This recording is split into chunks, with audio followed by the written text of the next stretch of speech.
Hey guys, M4 back with another overview video. In this one we're going to be talking about the opening to The Hobbit, or more specifically the opening that I just posted like an hour ago. So it'll be in the description and you can find it on my channel.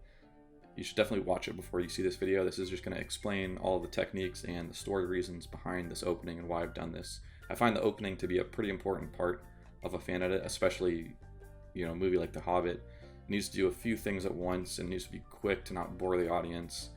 And it's just good to have the intro be cut very well, or else, the audience is going to lose you if you're doing some sloppy editing. And in fact, I don't think anywhere in my edit I try to or let myself do any sloppy editing, but just specifically, I think the opening is important to just really nail. So I'm back with a version that does not have the Frodo cameo.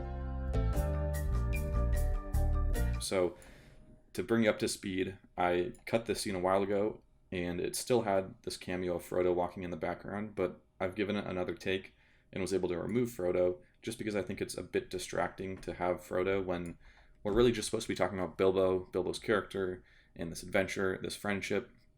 We don't want to be introducing Frodo because it's just going to confuse the audience. Like, if they don't know who Frodo is, they're going to wonder who he is, how he plays into the story. Is he that friend that Bilbo's talking about? And the answer to that question, all those questions, is no. That none of that matters. None of it plays into the Hobbit story. So I think it's better without it. But granted, the cameo isn't the worst, and it's a bit of nostalgia, and can make you happy if you see, Elijah's big grin as he walks in to frame. But anyways, so to remove Frodo, the only way to do that is to pull in shots from the theatrical cuts, or to do VFX to remove Frodo. And so I've done a combination of both of those things to be able to get enough footage to actually have a substantial opening. You could always just cut the opening in half, and then that way you cut Frodo. But I want to keep the same length. I want to keep all of this narration and everything, but I just want to remove Frodo. So that's what I've done here. And so I'll be talking about all the techniques shot by shot for most of this video. But before I get to that, I just want to quickly talk about sort of the story reasons behind this opening. It's doing a bunch of things at once. I mean, we first start off with old Bilbo walking through. He's looking at all his old stuff, and it's just giving us great visual storytelling that, Bilbo's been through something. He's, this is not just a story about stuff that happened. It's actually about Bilbo himself going through a change, and that's just great to initially give us that without even saying anything, because we're going to focus, or at least try to focus in on Bilbo's arc. I know that Peter Jackson kind of gave up at times throughout the trilogy, but I think it's key to try to focus on Bilbo's arc as much as possible. So once we establish, Bilbo's writing, he's saying "in a hole in the ground." This is iconic stuff from the book. This is great. We then kind of jump into, well, that's not really where his adventure began. It actually began with this unlikely friendship. And that's going to tie into the very next scene when he meets this unlikely friend, Gandalf. Or, they weren't friends at this point yet, but they do become friends. So it's good to give a little bit of a heads up, I think, just before we jump into it. This wasn't really designed to be a cold open, this scene, so I don't think it works best to just jump right into it. It's like just kind of a lot being thrown at the audience. I feel like if you have no introduction and you just start with this scene, you're going to be asking too many questions. So at least here in this opening, we establish Bilbo, we establish this change he's going to go through, and then, okay, we know this is an adventure movie. What has he gone through? What's the story? We see the Shire. We see all these slow shots of the Shire, and okay, so this is where we're set at. And then, okay, now we're going to cut back to young Bilbo. It just eases us in, and I think it does a great job of that. But it also provides some further characterization for Bilbo, which is, how he used to be on time, how only something, that unexpected happened. It wasn't part of his regular life. He probably says a couple other things, but I'm blanking on them. So I think that's all good. And now we can talk about the techniques. To start with, the scene has had all of its audio fully redone from scratch, essentially. And to do this, you start with extracting the narration that we need, using these cool tools that are available now that basically can separate out music from sound effects. And that's pretty key to just get a good starting place. And then you can sequence the footage as you like, and then also build up more sounds from there. Obviously, those tools aren't going to be perfect. Sometimes the sound effects will lack a bit of that punch, or will just get fully lost in the process. So A lot of stuff had to be redone from scratch, but it keeps that voiceover pretty much 100% intact, which is perfect because the narration is key. And having full control about being able to have the music and resequence the dialogue however you want is just great.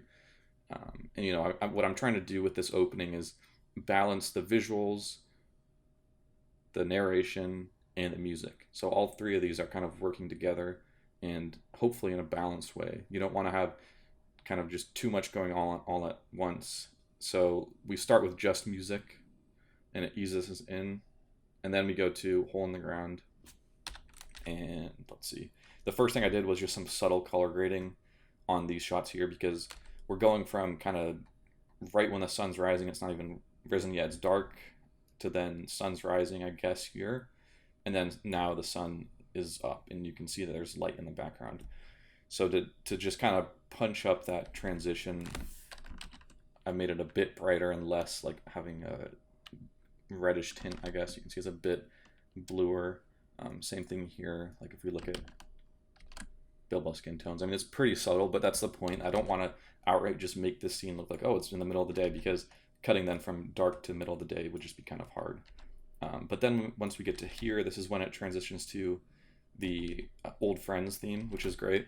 This theme plays in Fellowship of the Ring as well and just kind of represents Gandalf and Bilbo's friendship with this cozy Shire theme.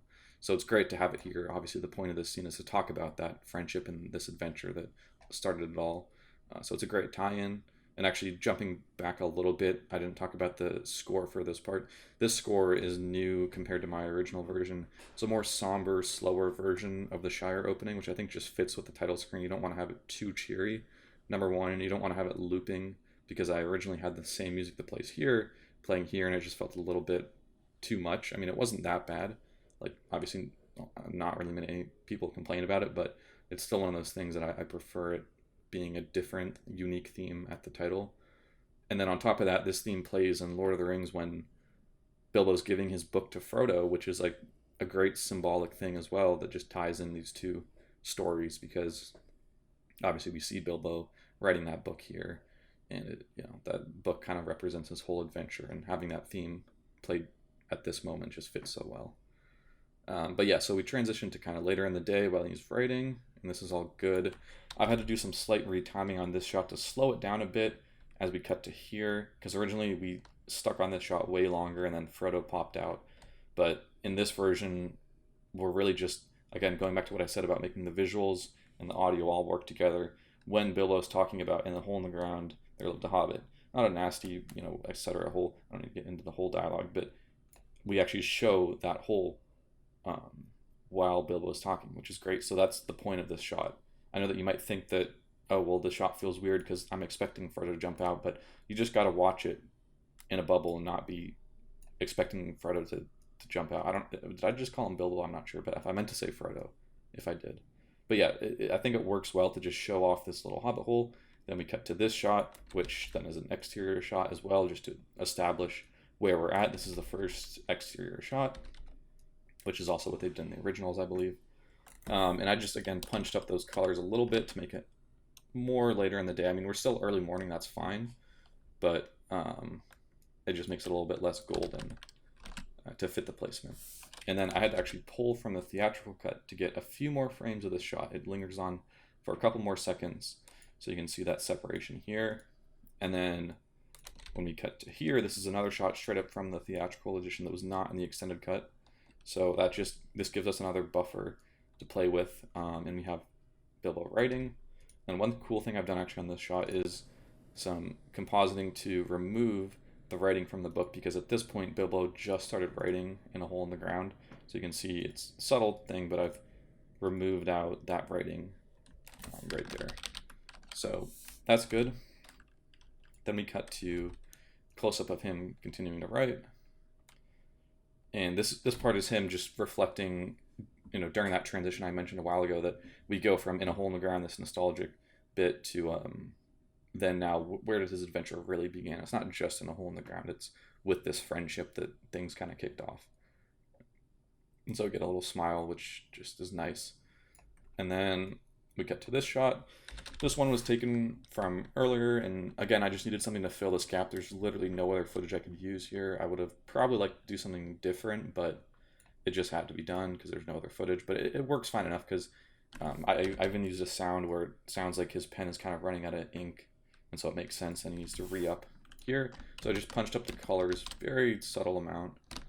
You know, you can't really tell too much, but it's just a little brighter and less, and a little bit more blue, I should say. And then we cut to exterior. Again, just this is kind of the pattern we're going with. You know, we go inside, outside, inside, outside. So this shot I've zoomed in a bit and sharpened it a bit to salvage a bit of that detail. But that's just to remove how at the end of this shot, we start to go into this like panning motion where we turn around and look at Frodo, and then we would see all this fence and this mailbox. It just looks weird to kind of have that jump in, so I want to zoom in and keep that out of frame, that we're just doing an environmental panning shot. And then we cut to here. Note on the preview it's going to look a little weird. There's like grids that's not in the actual shot, but we're doing a subtle zoom out, or I mean it's also just a panning out, like the camera's pulling back.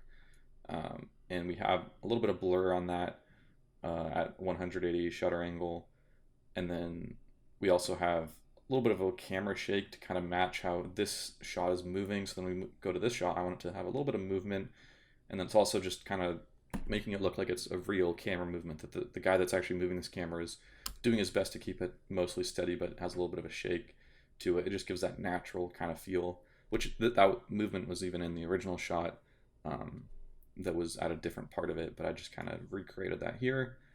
And then we have the bird fly by. This also is timed well with when Bilbo finishes talking, then the bird flies by. Some good performance by the bird. But I want to get a bit more into this shot because this wasn't all just working easily like this. There's a bit more behind the scenes. So first I had to extend this shot a bit at the end here. And then I also had to redo the bird. So normally the bird happened way earlier. So you can see there's,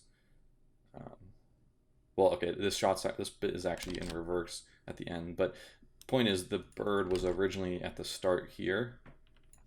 But I moved it to this part. I just wanted it to be right when Bilbo stopped talking. So I had to do some compositing there. It wasn't too bad. And then, yeah, over here you can see I've removed the bird. It's just cloud. And then on top of that, I've done this VFX for just this little segment at the start.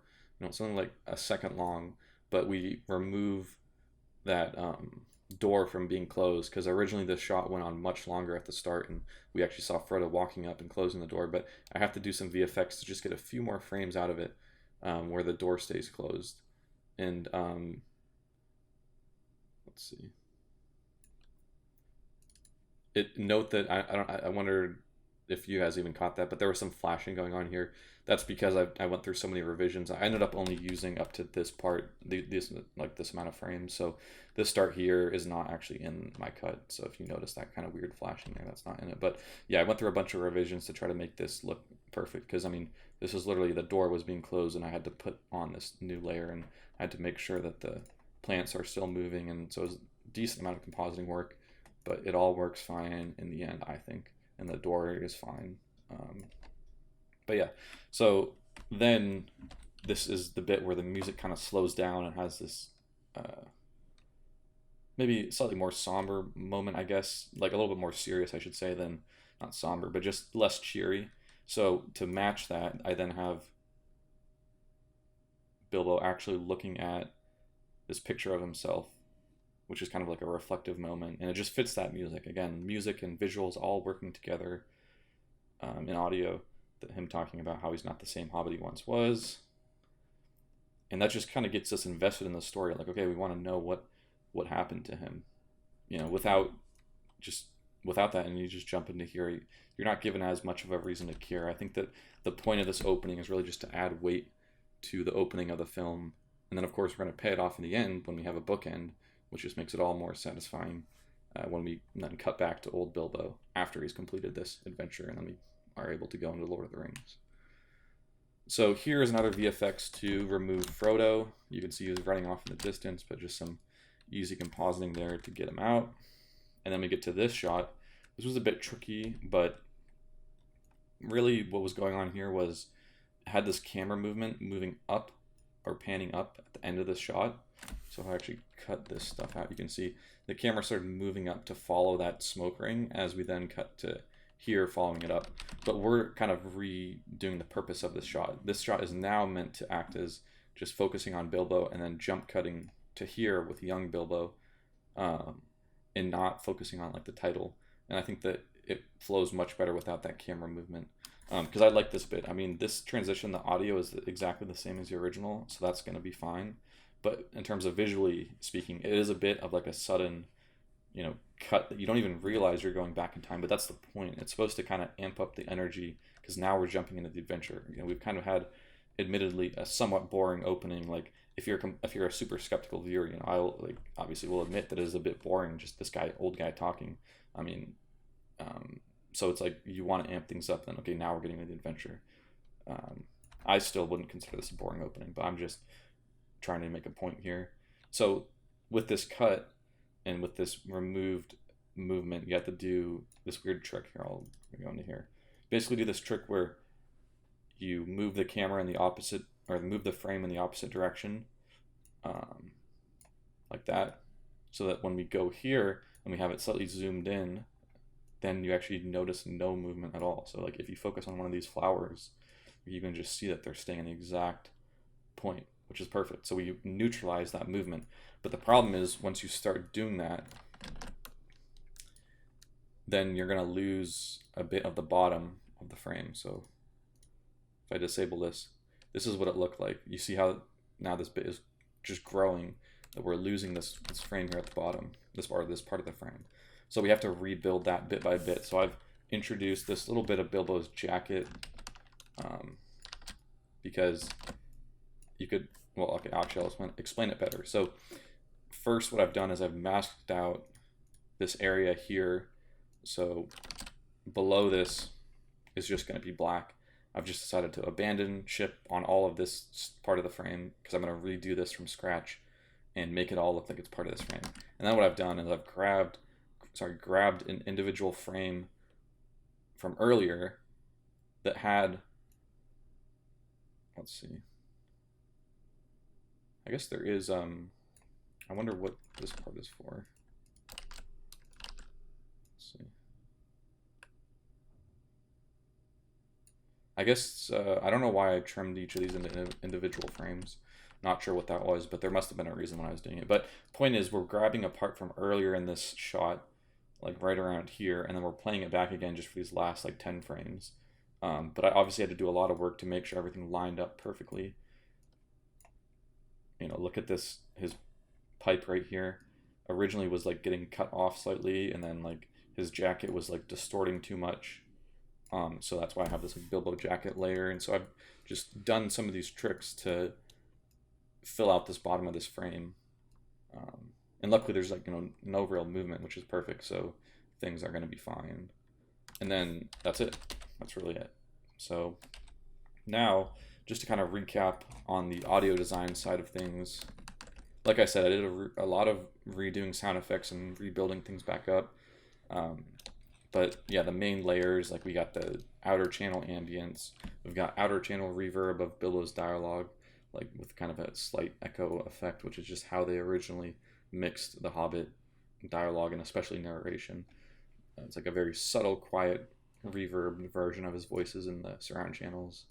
So we have that, and then we also have just various foley, so like him moving his paper and his book, like right here, and the footsteps and everything, the match.